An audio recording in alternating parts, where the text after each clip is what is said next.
અમે વિવાસ માટે આ વખતે વિન્ટર થીમ પસંદ કરી હતી। તો જો આ થીમ છે, જો કેટલી સરસ કોઈ થીમ છે ને ફ્રેન્ડ, થીમથી પણ તમે અત્યારે તો તમને એટલી બધી નહીં લાગે, પણ ફોટો આવે એટલે તમે દેખજો એટલો સરસ કોઈ ફોટો આવશે ને।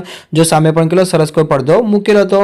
હેલો ફ્રેન્ડ, જય શ્રી કૃષ્ણ। ફ્રેન્ડ, આજે છે ને અમે વિવાસનો ફોટો પડાવવા જઈએ છીએ। વિવાસ આ 10 મહિનાનો થઈ ગયો છે, તો અમે આજે વિવાસનો ફોટો પડાવવા જઈશું। વિવાસ તમે કેવા કપડાં પહેરાવીશું એ હું તમને બતાવીશ, તમે વિડીયોમાં બન્યા રહેજો। જો તમને મારો વિડીયો ગમે તો ચેનલને લાઇક, શેર અને સબસ્ક્રાઈબ કરવાનું ભૂલતા નહીં। ફ્રેન્ડ, અમે છે ને વિવાસ માટે લગભગ 2 થી 3 જોડી કપડાં લીધા છે। હવે જો જે સિલેક્ટ થશે, જે થીમ અમે સિલેક્ટ કરીશું, તમને થીમે પણ બતાવીશ અમે કઈ થીમ સિલેક્ટ કરવાના છીએ, તો તમે વિડીયોમાં બન્યા રહેજો। ફ્રેન્ડ્સ, અમે જો એક આ જોડી કપડાં લીધા છે વિવાસ માટે, દેખાય છે, અંદર ટી શર્ટ છે, એક આ લીધા છે। પછી એક આ પેન્ટ પણ લીધો છે। આનો પેન્ટ અલગ છે, પણ એ મોટો હતો એટલા માટે લીધો ન હતો। એક આ પેન્ટ પણ લીધો છે। પછી જો તમને બીજા પણ કપડાં બતાવું છું, એક આ કપડાં લીધા છે। તમે કોમેન્ટમાં જણાવશો કયા કપડાં સારા છે। પછી બીજું એક આ પેન્ટે પણ લીધો હતો। ફ્રેન્ડ્સ, હવે અમે ઘરેથી નીકળી ગયા છીએ વિવાસનો ફોટોશૂટ કરવા માટે। જો વિવાસ બેઠો છે, ઋત્વી અને હું, અમે 3 જણા ગયા હતા। ફ્રેન્ડ્સ, અમારા ઘરેથી લગભગ 4 થી 5 કિલોમીટર જેટલું દૂર હતું। એ ફોટો સ્ટુડિયો હું તમને બતાવીશ, શું નામ છે એ પણ બતાવીશ, એ ભાઈને પણ હું તમને બતાવીશ। તમારે ગમે ત્યારે ફોટો પાડવા આવો તો તમે અહીંયા આવી શકો છો।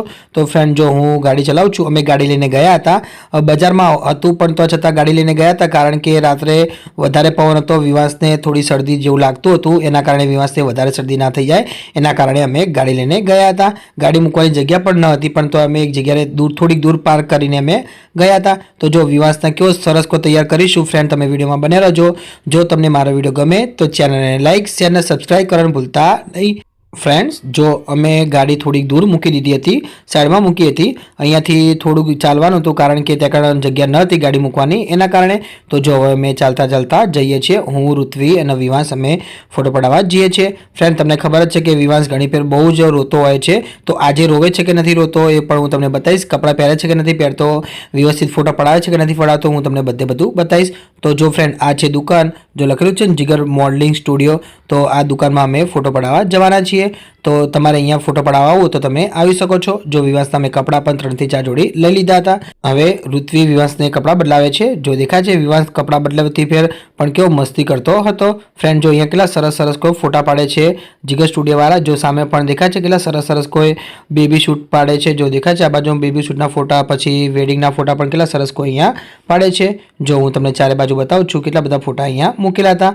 તો ફ્રેન્ડ, જો વિવાસનું ઉપરનું જે પહેરાઈ હતી ટી શર્ટ એ કાઢી નાખી છે, સ્વેટર પણ કાઢી નાખ્યું હતું। હવે જો અંદર સૌથી પહેલાં અમે ફ્રેન્ડ આરા કપડાં સિલેક્ટ કર્યા હતા।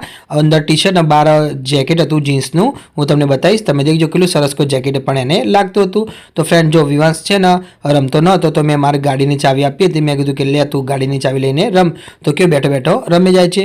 જો દેખાય છે એને કાંઈક ને કાંઈક વસ્તુ રમવા જોઈએ તો વ્યવસ્થિત બેરે, ન વ્યવસ્થિત બેઠો નથી। તો ફ્રેન્ડ, જો આજે મેં વિવાસના માથામાં ચોટી પણ વારી હતી, જો દેખાય છે કેટલો સરસ કો લાગે છે ને, તો માથામાં ચોટી પણ આજે લીધી હતી। હવે આજે અમે ચોટીવાળો વિવાસનો સૌથી પહેલો ફોટો પાડવાના છીએ, કારણ કે અત્યાર સુધી વિવાસનો કોઈ પણ ફોટો ચોટીવાળો ન હતો, તો આલી ફેર ચોટીવાળો અમે ફોટો પાડવાના છીએ। તો જો વિવાસ છે ને બેસીને વ્યવસ્થિત કપડાં પહેરતો હતો, નહીંતર તો ફ્રેન્ડ ગમે ત્યારે અમે ફોટોશૂટ કરવા આવે ને તો વિવાસ રોતો જ હોય છે, પણ આજે પહેલી જ વાર એવું બન્યું કે વિવાસ રોતો ન હતો। જો કે વ્યવસ્થિત રમી જાય છે, બેસીને ઋત્વી અને કપડાં પહેરાવે છે। જો ઋત્વીએ છે ને વિવાસને જેકેટ પણ પહેરાવી નાખ્યું છે, જો કેટલો સરસ કો લાગે છે ને, ચોટી પણ કેટલી સરસ કો લાગે છે વિવાસને હું ચાવી આપતો હતો કે લે વિવાસ તું ચાવી રમ ને મમ્મીને કપડાં પહેરાવા દે, તો વિવાસ જો ચાવી નીચે પાડી નાખતો હતો, રમી જતો હતો, પણ આજે બિલકુલ પણ રોયો નહોતો, નકર દર વખતે રોતો હોય છે। જો વિવાસ તેવા નીચે પેન્ટ પણ પહેરાવે છે, અમે પેન્ટ લઈને આવ્યા હતા વિવાસ માટે, તો જો હવે વિવાસને પેન્ટ પહેરાવે છે।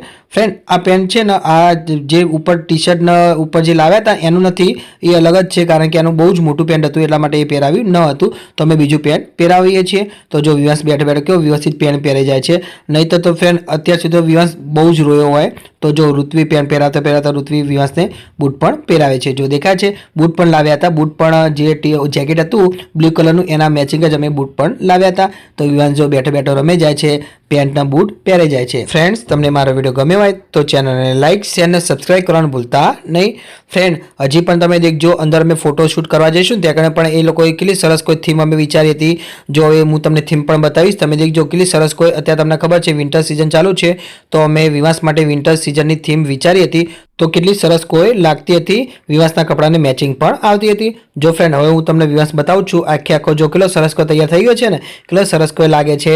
બૂટ પેન્ટ પહેરાઈ નાખ્યા છે, પેન્ટ ઉપર ટી શર્ટ ઉપર જેકેટ પણ પહેરાઈ નાખ્યું હતું। તો ફ્રેન્ડ જો વિવાસ અંદર જતો હતો ત્યાં કારણ અંદર ફોટો પાડવાનો હોય છે તો તમને બહારના ફોટા બતાવી નાખું છું। જો ફ્રેન્ડ આ છે થીમ, વિન્ટરની થીમ છે। તો જો અહીંયા નીચે રૂ નાખ્યું છે, સામે કેટલું સરસ કોઈ મૂકેલું હતું, અહીંયા ખુરશી પણ હતી, જો અહીંયા દીવો પણ હતો, અહીંયા 10 મહિના લખેલું છે ને, વિવાસ 10 મહિનાનો થયો છે તો 10 મહિના લખેલું છે।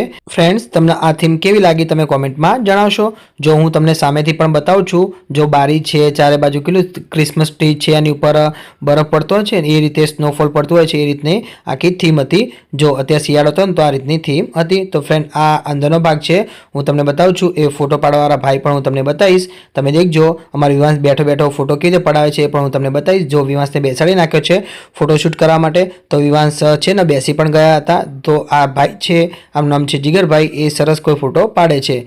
જો અમે ગમે ત્યારે આવીએ ને તો અમે આમના ત્યાં જ ફોટો પડાવવા આવીએ છીએ। તો વિવાસ બેસી ગયો છે, જો વિવાસ કેવો સિરિયસ થઈને બેસી ગયો છે, જો દેખાય છે એને એવું લાગે છે કે મને કેમ અહીંયા બેસાડ્યો છે, એક જ ધારો આ રીતે જોતો હતો। પહેલા ફ્રેન્ડ બિલકુલ પણ હસતો નહોતો, પછી એટલો સરસ કોઈ હશે ને, એનો ફોટોશૂટ પણ એટલો સરસ કોઈ થયો હતો ને એનો ફોટો પણ સારો આવ્યો હતો, એ પણ હું તમને બતાવીશ, તમે દેખજો। જો અત્યારે હું તમને ખાલી બેઠો બતાવું છું। જો વિવાસ કેવો ઊભો થઈ જતો હતો, થોડીક વાર બેસે ને આ રીતે ઊભો થઈ જતો હતો। તો જો ફ્રેન્ડ હું એના ફોટો પાડવા માટે, એના હસવા માટે કેટલી કોશિશ કરું છું, દેખાય છે વિવાસ ભાવ આવ્યો, જો ભાવ આવ્યો તો વિવાસ હસતો નહોતો, પછી છેલ્લે લાસ્ટમાં હસ્યો હતો, પછી એ ભાઈએ ફોટો પાડ્યો હતો। ફ્રેન્ડ અહીંયા તમે ફોટાની સાથે રીલ પણ ફ્રી આપે છે।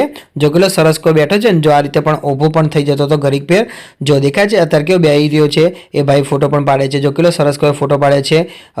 વિવાસને હું થોડા કપડાં પણ વ્યવસ્થિત કરવા ગયો હતો કારણ કે એ બગાડી નાખતો હતો એના કારણે। ફ્રેન્ડ્સ નાના છોકરાનો ફોટો પાડવો એટલે બહુ જ મુશ્કેલનું કામ છે। નાના છોકરા બિલકુલ પણ હશે નહીં, બેસે પણ નહીં, કારણ કે એમને કાંઈ ખબર ના પડે કે આ ફોટો પાડવા ગયા છીએ। તો જો હું એને રમાડતો હતો, હું વિવાસને બોલાવતો હતો કે વિવાસ ભાવ બોલજે, તો વિવાસ જો આ રીતે હસતો હતો, જો દેખાય છે થોડો આ રીતે હસી જતો હતો। તો પેલા ભાઈ એટલો સરસ કોઈ ફોટો પણ લીધો હતો। તો વિવાસ આખો દિવસ ઊભો થઈ જતો હતો, હું એને બેસાડવા જતો હતો, જો દેખાય છે વિવાસના આ રીતે હું બોલાવતો હતો અને વિવાસ ફોટો પડાવતો હતો। જો પાછો ઊભો થઈને આવી ગયો ને, તો આ રીતે કેટલી બધી કોશિશ કરી ત્યારે ફ્રેન્ડ એક ફોટો પડાવ્યો હતો। તો નાના છોકરાનો ફોટો પડાવવા માટે બહુ જ મુશ્કેલનું કામ છે। તો જો વિવાસને અમે છે ને બહુ જ મુશ્કેલથી લગભગ 15 થી 20 મિનિટ થઈ ગયો ત્યારે અમે ફોટો પડાવ્યો હતો। પછી ફ્રેન્ડ અમે ફોટા પણ સિલેક્ટ કર્યા હતા, કયા ફોટા સિલેક્ટ કર્યા હતા એ પણ હું તમને બતાવીશ, તમે દેખજો। જો આ જીગરભાઈ અમને થોડા ફોટા જે પાડ્યા હતા એ બતાવશે। હવે આમાંથી અમે કોઈ એક ફોટો સિલેક્ટ કરવાના છીએ, તો તમે દેખજો, તમે કહો કોઈ ફોટો સારો લાગતો હતો। ફ્રેન્ડ જો ચારે બાજુ કેટલા સરસ કોઈ ફોટો પાડે છે, જો દેખાય છે હું તમને બતાવું છું ચારે બાજુ કેટલા સરસ કોઈ ફોટો પાડે છે। ફ્રેન્ડ્સ વિવાસના જે ફોટા પાડ્યા હતા ને, હવે આમાંથી કોઈ એક ફોટો સિલેક્ટ કરવાનો છે, તો હું તમને ફોટા બતાવું છું, તમે દેખજો। જો ફ્રેન્ડ આ બેઠેલો ફોટો છે, કેટલો સરસ કોઈ સ્માઇલ વાળો છે, પછી ઊભો છે, પછી જો બીજો બેઠેલો છે, આ પણ બેઠેલો છે। અમને આ બેઠેલો ફોટો સૌથી વધારે ગમ્યો હતો।